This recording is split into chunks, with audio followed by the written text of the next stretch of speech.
probably about 4 months since I had my second dose. I was part of the 1B contingent here in WA. It was only when I kind of got into the car park and started, getting my car and driving home did I realize that I had no record of the fact that I was vaccinated, and it wasn't made clear to me how I would go about kind of getting that and pursuing that. And it was apparently as easy as just logging in to the IHI service on MyGov. But actually getting in there and realizing that even if I supply them with personal information like my visa, my passport number, my driver's license, it just immediately spat back a notice saying that I wasn't eligible for an IHI number. It said, go and speak to the people at Medicare to get an IHI number. Now, I don't have Medicare because I'm not a permanent resident, and it just kind of was this circular logic that prevented me from actually getting the thing I needed, and I'm still here without a vaccine certificate.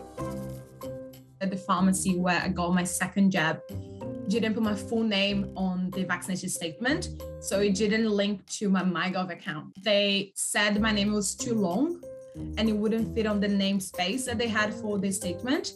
So they cut it out one of my last name, and that made the issue creating two different certificates for me. I have 2 doses now on the 2 different names. And I have those 2 beautiful papers now. I called Medicare. They took a while to be able to find my second statement because of the difference in name. So when they did find, they explained to me that this can happen to a lot of people. I waited 4 weeks, and on the 4th week, nothing had changed. So I called them again, and the lady that answered my call couldn't find anything on my file, any note saying they were doing something. And she said, I'll put this as an urgent care. But again, there's a lot of people with this problem. It's gonna take a while, but she couldn't give me like a more precise date. I still don't have this certificate with both vaccines together.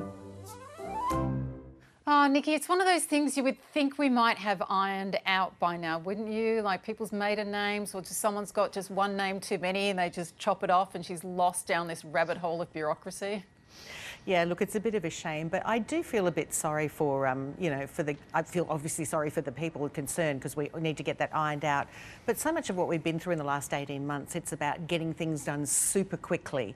I'm lucky that all my family, I've managed to help my mum get hers up. I've found it a really easy process, but I can see how it's, that very easy for things to go wrong very quickly. And that's the thing, is when you're one of those few who are, caught in that vortex of bureaucracy, it just becomes this really stressful, anxiety-inducing process to try and get to talk to the right person to get it fixed. It's very stressful. Right, and it always ends up in a form. After all the digital palaver, just fill and send in a form.